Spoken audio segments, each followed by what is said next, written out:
হচ্ছে তো যেটা হচ্ছিল আমার হট করে চলে গেছিল, শেষ হয়ে গেছিল স্পেস। তো ইউনিয়ন লিস্ট, স্টেট লিস্ট আর কনকারেন্ট লিস্ট। ইউনিয়ন লিস্ট মানে কি বললাম? কেন্দ্র। স্টেট লিস্ট মানে রাজ্য, আর কনকারেন্ট মানে কেন্দ্র রাজ্য। এটা 7th schedule of the Indian কনস্টিটিউশনে আছে, তাই না? আউট অফ 12 শিডিউল, 12টা শিডিউল। এইখানে কনকারেন্ট লিস্ট মানে কি? যেটা কেন্দ্র রাজ্য, যেমন এডুকেশন হয়, হেলথ হয়, ঠিক আছে? মানে এডুকেশনটা স্টেটও দেখবে, এডুকেশনটা ইউনিয়নও দেখবে। সিমিলারলি হেলথের ক্ষেত্রেও সেম। হ্যাঁ, তো ধরা যাক এডুকেশন বাবদ মুখ্যমন্ত্রী মমতা বন্দ্যোপাধ্যায় মানে আমাদের এই রাজ্যের সরকার 400 কোটি টাকা বরাদ্দ করেছে, কেন্দ্র সরকার 300 কোটি টাকা চেয়েছে ওই একই এডুকেশনের জন্য বরাদ্দ করেছে। তাহলে বুদ্ধি করে বলতো কোনটা অ্যাপ্লিকেবল হবে? কারণ এডুকেশন তো দুটোর খাতাই পড়ছে, এডুকেশনটা স্টেট লিস্টেও পড়ে, কনকারেন্ট ইউনিয়ন লিস্টেও পড়ে। এডুকেশনটাই বাবদ পশ্চিমবঙ্গে ধর মমতা বন্দ্যোপাধ্যায় 400 কোটি টাকা বরাদ্দ করেছে, সেটাই ইউনিয়ন লিস্ট পশ্চিমবঙ্গে 300 কোটি টাকা বরাদ্দ করেছে ইউনিয়ন লিস্টের থ্রুতে। তাহলে 400 কোটি টাকাটা হবে না 300 কোটি টাকাটা অ্যাপ্লাই হবে? 300 কোটি টাকা। কেন? কারণটা হচ্ছে এডুকেশন তো শুধু পশ্চিমবঙ্গের জন্য না। না, ধর ইউনিয়ন থেকে বলা হলো শুধু পশ্চিমবঙ্গের জন্য, তাহলে কোনটা খরচ হবে? বুদ্ধি করে বল। ইউনিয়নেরটাই হবে। কেন হবে?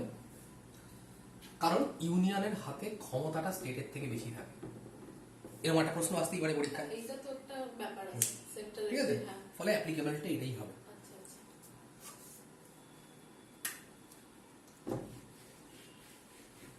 এগুলো কিন্তু ট্যাক্সেশনের সঙ্গে আমি জড়িত কেন করছি আমি একটু পরে বুঝতে পারবি, ঠিক আছে? আমি কতগুলো কনসেপচুয়ালি কথা বলছি যেগুলো বোঝাটা খুব দরকার। কেন হবে যে এখন এগুলো কেন বললাম একটু পরেই বুঝতে পারবি। তার আগে মাঝখানে আমি কতগুলো কথা বলি, দুটো শব্দ লিখছি। কি লিখলাম? এটার নাম বল। অ্যাকাউন্ট।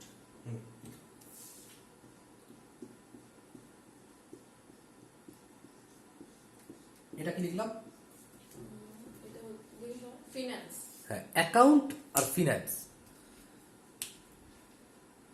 এখন থেকে সরকারি চাকরির জন্য যখনই অ্যাকাউন্ট শব্দটা আসবে, যখনই ফিনান্স শব্দটা আসবে, তখন আমি এই দুটো শব্দের যে মানেটা বলবো এখন থেকে সেটাই তোরা ধরে নিবি।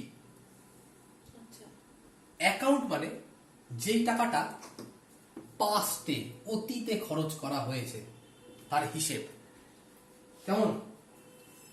অতীতে খরচ করার হিসেব। ফিনান্স মানে যেটা ফিউচারে খরচ করা হবে। অ্যাকাউন্ট মানে আর ফিনান্স মানে এটা কিন্তু আবিধানিক অর্থ, মানে ডিকশনারিতে অর্থ অন্য কিছু লেখা থাকবে। কিন্তু আমি যখন ট্যাক্সেশন মানে ট্যাক্স তো নয়, আমি যখন ইকোনমিক্স পড়াবো তখন অ্যাকাউন্ট মানে ধরে নেব যে যেই টাকাটা আমরা অতীতে খরচ করেছি, করা হয়ে গেছে অলরেডি, সেইটার যে লিস্ট, সেটার যে হিসেব, সেটা যেই খাতায় লেখা হবে সেটাই হচ্ছে অ্যাকাউন্টের হিসেব। ঠিক আছে? এটা কিন্তু অন্য কিছুতে নয়, মানে জীবনের ক্ষেত্রে নয় কিন্তু এই কথা শব্দ দুটোর মানে। আমি এই যে ট্যাক্স বা ইকোনমিক্সের ভাষায় অ্যাকাউন্ট মানে এটা। সিমিলারলি ফিনান্স মানে যেটা ভবিষ্যতে খরচ করা হবে। হ্যাঁ, আর ফিনান্স মানে যেটা ভবিষ্যতে খরচ করা হবে। ঠিক আছে?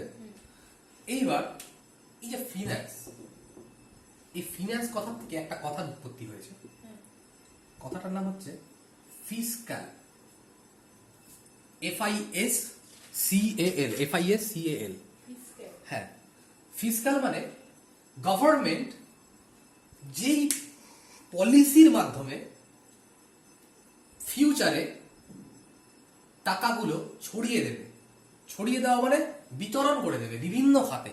ধর স্কুলের জন্য, কলেজের জন্য, যুদ্ধের জন্য, স্বাস্থ্যের জন্য ইত্যাদি কত ক্ষেত্র জানিসই তো আছে, ঠিক আছে? নির্মাণের জন্য কোনো কিছু। তো যেই পলিসির মাধ্যমে ফিউচারে ছড়াবে, ফিউচার থেকে ফিনান্স, ফিনান্স থেকে ফিসকাল, যেই পলিসি মাধ্যমে হবে সেই পলিসিকে বলে ফিসকাল পলিসি। নিজের মতো করে বাংলায় দরকার হলে লিখে রাখ। গভর্নমেন্ট যেই পলিসির মাধ্যমে ভবিষ্যতের জন্য বিভিন্ন খাতে টাকা বরাদ্দ করে সেটাকেই বলে ফিসকাল পলিসি।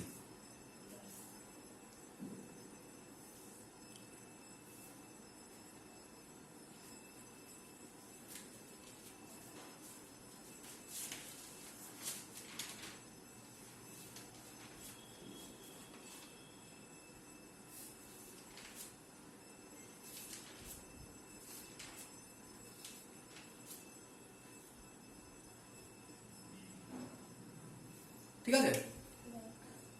তাহলে ফিসকাল পলিসিকে আমি বলতে পারি এরকম করে, ইট refers to the government's revenue and expenditure, আয় ব্যয়ের হিসাব, তাই তো? ঘুরিয়ে তো তাই বলতে পারি, যেই পলিসির মাধ্যমে গভর্নমেন্ট বলবে নির্ধারণ করবে। তাহলে এটা লিখে দিতে পারিস যে what is fiscal policy? Fiscal policy is a policy which refers to the government's revenue and expenditure, বলতেই পারি।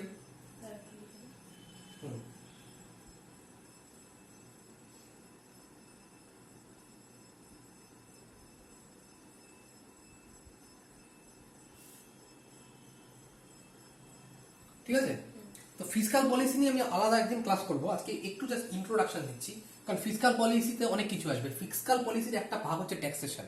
ভাব, ট্যাক্স করে তো গভর্নমেন্টের ইনকাম হচ্ছে, ট্যাক্স পে করছে মানুষ, তার থেকে তো গভর্নমেন্টের ইনকাম হচ্ছে না, তার থ্রুতেই তো ফিউচারে ইয়ে করছে।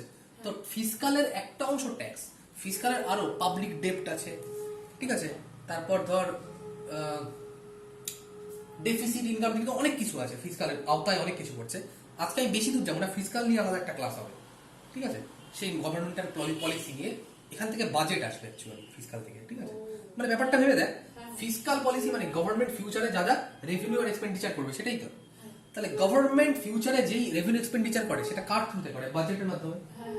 এমনি তো বলবে না কি একটা বাজেট পেশ করবে, আজকে এইভাবে আমরা ভবিষ্যতে এই বছরের জন্য আমরা এই কাজগুলো হবে, এই খরচ করবো।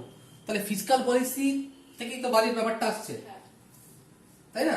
তো ওই যখন যেদিন বাজেটের ক্লাস করাবো সেই দিন আরো ডিটেইলে তখন আমি তোকে ফিসকাল পলিসিটা বলাবো। কেন এইসব বলছি আজকে কারণও আছে, সেটা ট্যাক্স, কারণ ফিসকাল মধ্যে ট্যাক্স লুকিয়ে আছে। তো ফিসকাল কেমন? ফিসকাল এটা থেকেই বাজেট আসছে, ঠিক আছে? বাজেট আসছে, budget is an annual revenue and expenditure programme বলা যেতে পারে। কত দিনের জন্য হয় সেটা? 1 বছরের জন্য ধরো বলা হচ্ছে। 1 বছর মানে কিভাবে? 1 এপ্রিল টু 31 মার্চ, এটা হয় হচ্ছে ফিনান্সিয়াল ইয়ার, মনে রাখবি। মানে ডিসেম্বর টু জানুয়ারি হয় না, ইয়ার লিখে রাখতে পারিস, ফিনান্সিয়াল ইয়ার বলে এটাকে।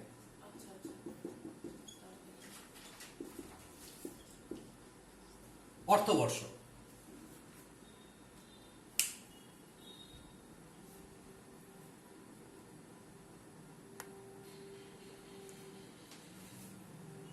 ঠিক আছে? তো এবার একটা প্রশ্ন আসতে পারে,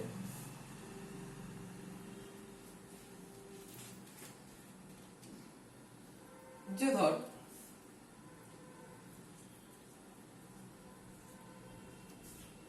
যে বাজেট, খুব মন দিয়ে শুনিস কথাটা, হ্যাঁ? এই প্রশ্নটাই আসতে পারে বা জিজ্ঞেস করতে পারে তোকে ইন্টারভিউতে, যে বাজেট এটা কত নম্বর আর্টিকেলে বলা আছে কনস্টিটিউশনের? বাজেট যদি কেউ লেখে আর্টিকেল 112-তে, তাহলে যদি ইন্টারভিউতে জিজ্ঞেস করে ক্রস, ঠিক আছে? যদি এমনি পরীক্ষায় জিজ্ঞেস করে তাহলে রাইট। অদ্ভুত কথা না? ইন্টারভিউতে জিজ্ঞেস করলে ক্রস, পরীক্ষায় জিজ্ঞেস করলে রাইট অ্যান্সার। পরীক্ষায় মানে ইয়েতে পরীক্ষা দিচ্ছিস কেন? কারণটা হচ্ছে ইন্টারভিউতে সবসময় সেটাই জিজ্ঞেস করে, দেখবে তোর কনসেপ্টটা কতটা ক্লিয়ার আছে, কনসেপচুয়াল কথা হবে, ঠিক আছে? আর পরীক্ষায় দেখবে স্ট্যাটিস্টিক্সটা কতটা ক্লিয়ার আছে তোর, মানে ব্যাপারটা সত্যি বাজেট 112-তেই আছে। মজার কথা, এই বাজেট শব্দটা কনস্টিটিউশনে কোথাও লেখাই নেই। বাজেটটাকে বলা হয়েছে কি? Annual financial statement. তাহলে ওর তোকে যদি ইন্টারভিউয়ার জিজ্ঞেস করে যে বাজেট কত নাম্বার আর্টিকেলে আছে 112, সেটা নয় বাজেট, তখন তাকে তুই জিজ্ঞেস করবি স্যার বাজেট বলে তো কোনো শব্দই নেই, কথা আছে অ্যানুয়াল ফিনান্সিয়াল স্টেটমেন্ট, সেটাই বাজেট, সেটাই 112-তে বলা আছে। এটা হচ্ছে অ্যাকচুয়াল অ্যান্সার, বুঝলি তো? কারণ যারা ইন্টারভিউয়ার তারা দেখে তুই কতটা জানিস, দেখতে জানিস বা কনসেপ্টটা কতটা ভালো আছে। ঠিক আছে? তো বাজেট যখন বললাম, জেনে রাখ বাজেট কথাটা একটা ফর্সি শব্দ, আচ্ছা ঠিক আছে? বাজেট মানে ওই ফার্সি ভাষায় বাজেট মানে হচ্ছে একটা চামড়ার ব্যাগ, মানে আগেকার দিনে চামড়ার ব্যাগ করে টাকা নেওয়া হতো অনেক বছর আগে, সেইটাই এইভাবেই টাকাটা খরচ করা হবে, তাই জন্য ওটাকে বাজেট বলতো। সেইটা এখান থেকে এখানে এসছে, এটা জানার জন্য।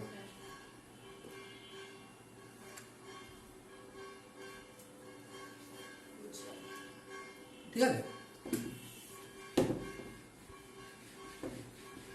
আমি একটু ঘুরিয়ে ঘুরিয়ে পড়াচ্ছি, দেখবি একটু পরে সব ইন্টারলিঙ্কড হয়ে যাবে এত কথাগুলো। আমি অল্প অল্প অল্প অল্প করে করছি। তো আবার আমি একটু ট্যাক্সেশনে ফিরে আসি, এখানে মজা লাগবে তাহলে ব্যাপারটা। হ্যাঁ, লাস্টে যখন দেখবি সব মিলে যাচ্ছে তখন বলে আরেক সাধারণ। তো এই যে ট্যাক্সেশনে ফিরে আসি, ট্যাক্সেশন মানে একটা লোক সারা বছর একটা ইনকাম করে। হ্যাঁ সারা বছর মানে কি, আবার বলছি, 1st April two 31st March. Good, এটা হচ্ছে সারা বছর কিন্তু তার কাছে, ঠিক আছে? দেখবি পার্থক্য ট্যাক্স দেয়, হ্যাঁ দেখবি এইখান থেকে এখানে হিসাব করে, দেখবি জিজ্ঞেস করিস কখন, দেখি এই এপ্রিলের আগে আগে ট্যাক্স করতে লাগবে, ট্যাক্স দিতে লাগবে, এই পেপারগুলো ঠিক করা হ্যাঁ হ্যাঁ এপ্রিলের আগে আগে হয়, ডিসেম্বরের আগে হয় না, কারণ এটা হচ্ছে ফিনান্সিয়াল ইয়ার, ঠিক আছে? হ্যাঁ এবার গভর্নমেন্ট থেকে একটা নির্দেশিকা বলা আছে, সেই নির্দেশিকায় বলা আছে যে মানে কোন অ্যামাউন্টের পর থেকে কে কত টাকা দেবে, বাজেট বলি কেন, সরি, ট্যাক্স কত পে করবে, এটা বলা আছে। সবাই কি দেবে না, মানে এই ট্যাক্স, থার্ড ট্যাক্সের কথা বলছি বলতে ইনকাম ট্যাক্স, মানে ডিরেক্ট ট্যাক্সের কথা বলছি।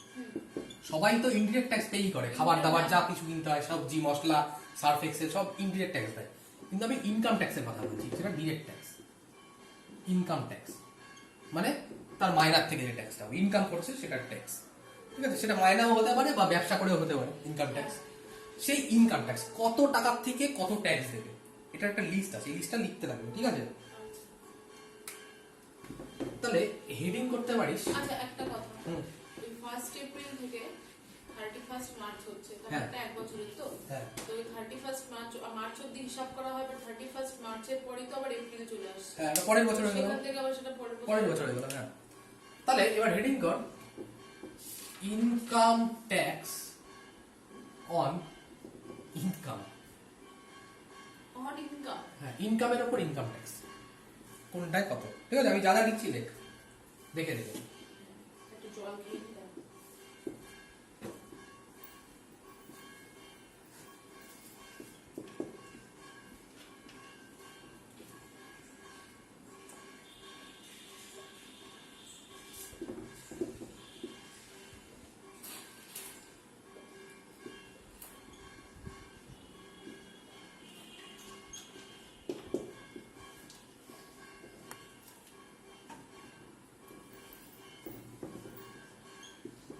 এই অ্যামাউন্ট অফ মানি এটা কি অ্যানাম?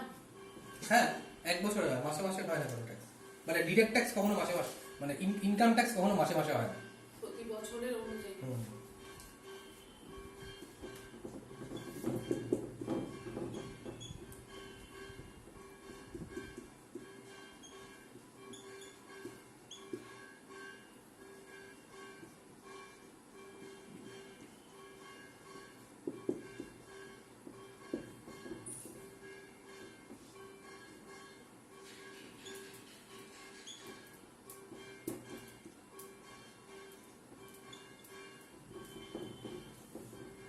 দেখি একটু শোন।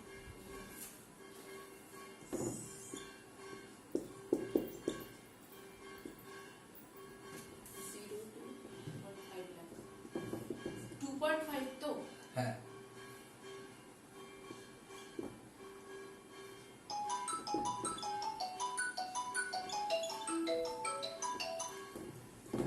হ্যাঁ বলো। হ্যাঁ করবো, এখন করবো। হ্যাঁ আমাকে না একটা ফোন করতে হবে। দায়িত্ব।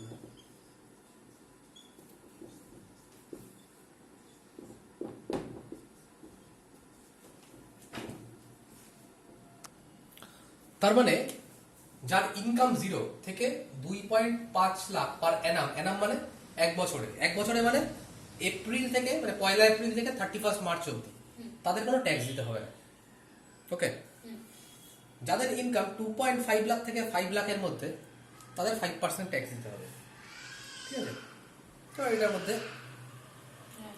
যেমন ধর 5 লাখ থেকে যাদের ইনকাম 7.5 লাখ তাদের 10%, যেমন 7.5 লাখ থেকে যাদের এনামে 10 লাখ তাদের 15%, ইত্যাদি ইত্যাদি। বুঝতে পারলি তো? এইবার মজাটা হচ্ছে গিয়ে ধর একজনের ইনকাম বছরে 12 লক্ষ টাকা,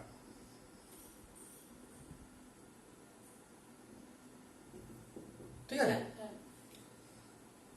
দেখতে পাচ্ছিস? তারা দেখা যাচ্ছে কিনা দেখি, দেখা যাচ্ছে না।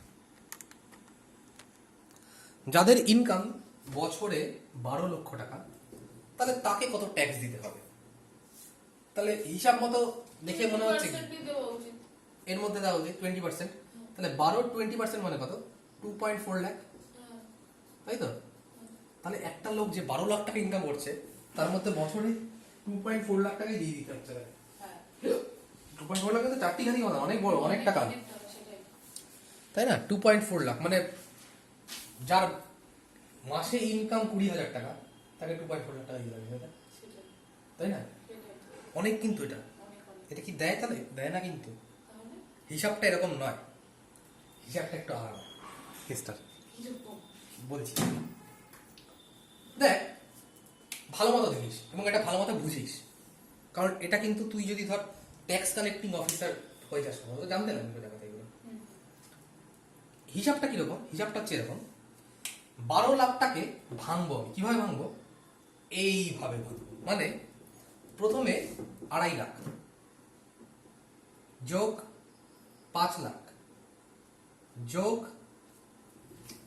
দেখা যাচ্ছে? হ্যাঁ, যোগ 5 লাখ, তারপর 7.5 যোগ 10 তো হুম। 10 কি আর দেওয়ার দরকার আছে? দেখ 7 5 তো 12ই হয়ে গেছে, হুম। তাই না? তাহলে 2.5 আর 5 যোগ করলে কত হয়? 7.5। 7.5। 7.5 আর 7.5 মিলে তো 15। 15 হয়ে যাচ্ছে। তাহলে 4.5 7.5 আর 4.5 হবে, তাই তো? হ্যাঁ। তাহলেই তো হচ্ছে 12 লাখ, হ্যাঁ। তাই না? হ্যাঁ। তাহলে 12 লাখ টাকা এইভাবে ভাঙতে হবে। কিভাবে? এইভাবে। তো এই যে প্রথম 2.5 লাখ, এই 2.5 লাখের জন্য 0% ট্যাক্স, 0। হ্যাঁ। 5 এর জন্য কত? 5। 5%। এটার জন্য তো 5ই হচ্ছে, বেদা, হ্যাঁ, হ্যাঁ, তাই না? হ্যাঁ, হ্যাঁ, কেসটা বুঝলি তো? হ্যাঁ। তার মানে 2.5 লাখের জন্য 0, 5 লাখের জন্য 5%, 5 লাখের 5% কত? 5 লাখের 5%। 25,000। 25,000। তাহলে 5 লাখের 5% 25,000। নেক্সট এটার 5%, 7.5 এর 5%। হ্যাঁ 7.5 5%, যেটা হবে সেটা ধর একটা কিছু হবে, সেটা যোগ করতে লাগবে, সেটা যোগ করে হবে 1 লাখ সামথিং। হিসাব মতো আমি একবারে করছি, কেসটা বুঝলি তো? আচ্ছা। ভেঙে ভেঙে এইভাবে হয় যোগটা ট্যাক্স। ওভারঅল হয় না। ওভারঅল একদম 12,000-এর 20% হয় না, 12,000। তাই 12 লাখের 20% হবে না। আমাকে 12 লাখটাকে এইভাবে ভেঙে করতে লাগবে, বুঝলি তো? হ্যাঁ, হ্যাঁ। তাহলে 12 লাখ টাকা আমাকে ফার্স্টে 2.5 করে ভাঙতে লাগবে। 2.5 এর জন্য ভেঙে কত হবে? 0। হ্যাঁ। এটা 5 এর জন্য ভেঙে কত হবে? 5। তাহলে 12 5 কত? 12 আর 5। 12 5% কত? ও আচ্ছা, 12 ছয়। 5% হচ্ছে 5, হ্যাঁ, 6। 60,000। তারপর 10, এইভাবে এইভাবে যে যোগটা হবে হিসাব করে যে অ্যামাউন্টটা হবে সেই অ্যামাউন্টটা ট্যাক্স হিসাবে যাবে। একবারে হয় না, তো 2.4 লাখ এখানে দিতেই হচ্ছে না। প্রথমে 2.5 লাখ অবধি দিতেই হচ্ছে না তাকে, কেসটা বুঝলি তো? ঠিক, ঠিক। তো এইভাবে হিসাবটা হয় ট্যাক্সের, কেমন? হ্যাঁ। তো এইবার যাদের ধর 15 লাখের বেশি, যাদের ধর 30 লাখ টাকা ইনকাম, দেখ এখানে একটা কথা বলেছি যে অ্যাভাব 15 লাখ 30% ট্যাক্স, মানে যাদের 30 লাখ ইনকাম, যাদের 40 লাখ ইনকাম, যাদের 50, সবার কিন্তু ওই স্ট্যাগনেন্ট হয়ে যাচ্ছে, একই দিতে হচ্ছে কেসটা। এটাকে লাফার কার্ভ বলে, একটা পরে বোঝাবো, ঠিক আছে? লাফার কার্ভের একটা ব্যাপার আছে এখানে, কেমন? তো বুঝলি তো কিভাবে কোন প্রসিডিওরে ট্যাক্সেশনটা হয়? বুঝতে পেরেছি। মুছে দিচ্ছি।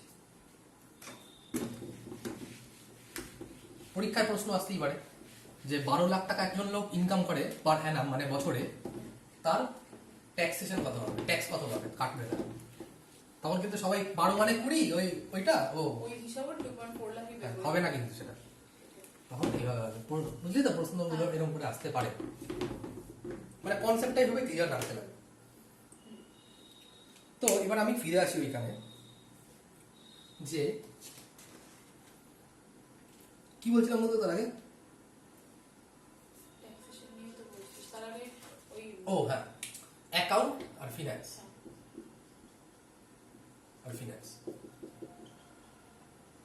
অ্যাকাউন্টটা কিসের জন্য অ্যাকাউন্টটা হচ্ছে Past. পাস্টে যেটা খরচ করা হয়ে গেছে সেই ক্ষেত্রে ফিনান্সটা যেটা ইন ফিউচার করা হবে সেটা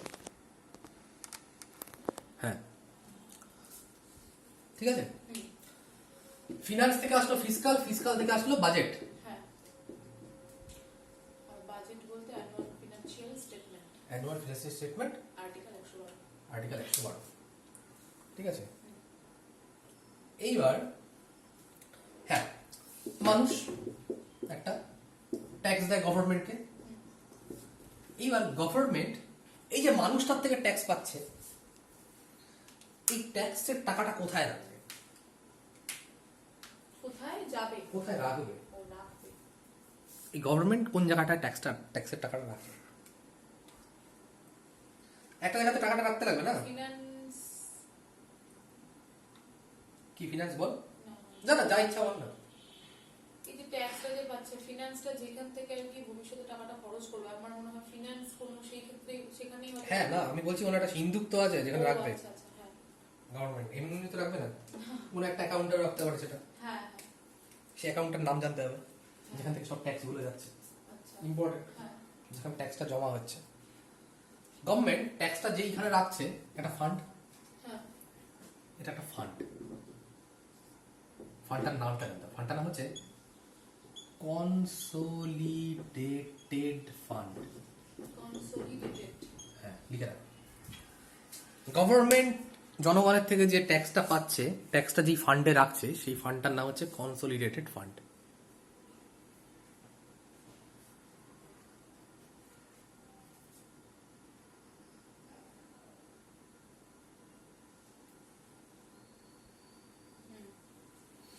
ঠিক আছে এইবার ধর গভর্নমেন্ট এখানে বসে আছে আমি গল্পের মতো করে বলছি কিন্তু গভর্নমেন্ট এখানে বসে আছে গভর্নমেন্টের ধর বাড়ির দেয়ালে রং করতে হবে জাস্ট বোঝানোর জন্য কিন্তু মানে মজা করে বোঝাচ্ছি ব্যাপারটা এতে বুঝতে সুবিধা হয় দেয়ালে রং করতে হবে গভর্নমেন্টের টাকা মানে কি এটা এত টাকা নেই গভর্নমেন্টের তখন গভর্নমেন্ট কি করবে এখান থেকে টাকা নিয়ে বাড়ির রং দেয়াল রং করবে তাই তো এটা কি গভর্নমেন্ট করতে পারে আদৌ টাকাটা কার তোর আমার না তা আমার টাকা নিয়ে বাড়ির রং করছে কিভাবে করতে পারে না তাই তো গভর্নমেন্ট কিভাবে করতে পারে গভর্নমেন্ট কি করবে তখন 130 কোটি যে ভারতীয় তাদের বাড়ি বাড়ি যাবে গিয়ে বলবে যে আমি এরকম আমার দেয়ালটা রং করতে চাই আপনারা কি পারমিশন দেবেন আপনার টাকা দিয়েই করবো তাই তো পারমিশন না নিতে করতে হবে 130 কোটি ভারতীয় পারমিশন নেওয়া কি সম্ভব কি করে সম্ভব 130 কোটি যারা ভারতীয় থেকে তো এমপিরা আসছে বিভিন্ন ধর আমাদের ধূপগুড়ির একজন এই এরিয়ার একজন এমপি জলপাইগুড়ির একজন এমপি এরাই তো আমাদের প্রতিনিধি মানুষের প্রতিনিধি তাহলে এদেরই যদি পারমিশন নেয় 552 জন আছে তাহলেই তো হয়ে যাবে এবার 552 জনের মধ্যে ধরলাম মেজরিটি 300 জন আছে বিজেপির বাকিরা ধর অন্যান্য পার্টির তারা তো বলবে না করতে দেবো না বিরোধিতা করবে তাহলে তো দেয়ালটা রং করাই হবে তাই না তাহলে কি হবে ভাব কি হতে পারে তাহলে এই কনসোলিডেটেড ফান্ডের থেকে যে টাকাটা নিয়ে দেয়াল রং করব এটা ক্যান্সেল এটা করাই যাবে না তাহলে এক্সট্রা একটা ফান্ড লাগবে যেটার থেকে গভর্নমেন্ট কারোর দরকারই নেই আমি আমার থেকে করতে হবে তাই না কেসটা তার মানে কনসোলিডেটেড ফান্ড মানে যেখানে ট্যাক্সেশন ট্যাক্স গুলো জমা হচ্ছে এটার থেকে গভর্নমেন্ট নিজের দেয়ালে রং করতে পারবে না কারণ অধিকার নেই কারণ এটা তো আমাদের টাকা তাই না আমাদের টাকা মানে কি আমাদের প্রতিনিধি এমপিরা এমপির পারমিশন সব এমপি কখনো পারমিশন দেবে না তাই না কিছু এমপি দেবে না তাই তো কোনোদিন দেবেই না তাহলে গভর্নমেন্টের আলাদা একটা ফান্ড লাগবে এটা একটা কারণ, গভর্নমেন্টের আলাদা একটা ফান্ড আনার মানে প্রয়োজনের একটা কারণ। আরেকটা কারণ কি, এই কনসোলিডেটেড ফান্ড থেকেই তো ফিসকাল সিস্টেমের থ্রুতে বাজেট হয়ে বিভিন্ন রকমের প্রতিষ্ঠান বিভিন্ন রকমের প্রোগ্রেসিভ কাজ হয়। তাহলে ওখান থেকে যদি টাকা খরচ করে তাহলে কিভাবে প্রোগ্রেসিভ কাজ হবে? হবেই তো না। বাজেট তো কনসোলিডেটেড ফান্ড থেকেই হচ্ছে, সেটাই। টাকা থেকে। এইসব যে কাজের জন্য স্কুল বানানো, কলেজ বানানো, স্বাস্থ্য কেন্দ্র বানানো, এখান থেকেই হচ্ছে। এগুলো তো এগুলো কাজ করার জন্য নয়, তাই না? মানে গভর্নমেন্টের বিভিন্ন কাজ করার জন্য, সেটা উন্নয়নমূলক হতে পারে, কিন্তু করা যাবে না, কারণ এখানে পাস হবেই না, জানা কথা। এখানে একটা এমএলএ এমপি যদি বলে না হবে না, তো হবে না, কারণ ওই একটা এমপির মধ্যে 1 লক্ষ ভোটার আছে, হ্যাঁ, তাদের হয়েই তো কথা বলছে ও, ঠিক ঠিক। তাই না? আর সব জনগণের সবাই সমান, তাহলে কনসোলিডেটেড ফান্ড কনসেপ্ট এখানে হবে আউট, না, আউট হয়ে হবেই গেল, না। থাকবেই না। তাহলে নিশ্চয়ই আরেকটা কোনো কিছু থাকবে।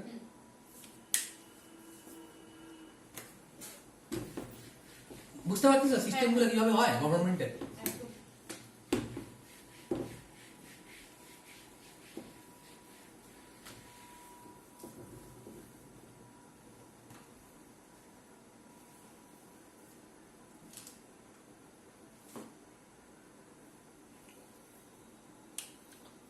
একটা অ্যাকাউন্ট আছে যেটা নাম আছে পাবলিক অ্যাকাউন্ট, ঠিক আছে? এই পাবলিক অ্যাকাউন্টটাও কনসোলিডেটেড ফান্ডের থেকেই একটা অংশ, যেইগুলো বিভিন্ন উন্নয়নমূলক কাজ করে, ঠিক আছে? কনসোলিডেটেড ফান্ড একটা ফান্ড, তার একটা অ্যাকাউন্টের নাম পাবলিক অ্যাকাউন্ট। পাবলিক কেন? পাবলিকের ট্যাক্সেশনের টাকা থেকে হচ্ছে। তারা বিভিন্ন উন্নয়নমূলক, ধর স্বাস্থ্য, শিক্ষা, কারিগরি, অন্য কিছু, ঠিক আছে, বিনোদন হতে পারে। তো এই তার মানে পাবলিক অ্যাকাউন্টে আমি হাত দিতে পারবো না, পারবো না। পারবো না। কিসে থাকতে হবে তাহলে এই সমস্ত কেসে? একটা আছে, বাংলায় বলে তাকে উপকর, ইংরেজিতে বলে সিস। লেখ। সিজ। হ্যাঁ, সিইএসএস, বাংলায় বলে উপকর।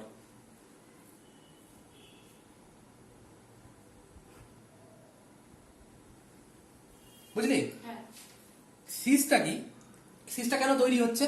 এই যে এই সমস্ত কেসের জন্য কি করব গভর্নমেন্টের নিজেদের যদি যেহেতু উন্নতির জন্য, ওখান থেকে হ্যাঁ, করতে করা যাবে পারছে না। তাই করা হচ্ছে প্রতিটা মানুষ যারা কর দিচ্ছে, ধর 12 লাখ টাকা যার ইনকাম, হ্যাঁ, 12 যারা ইনকাম, তার তো একটা 20% ধরলাম ট্যাক্স আছে, তাই তো? আচ্ছা। এর একটা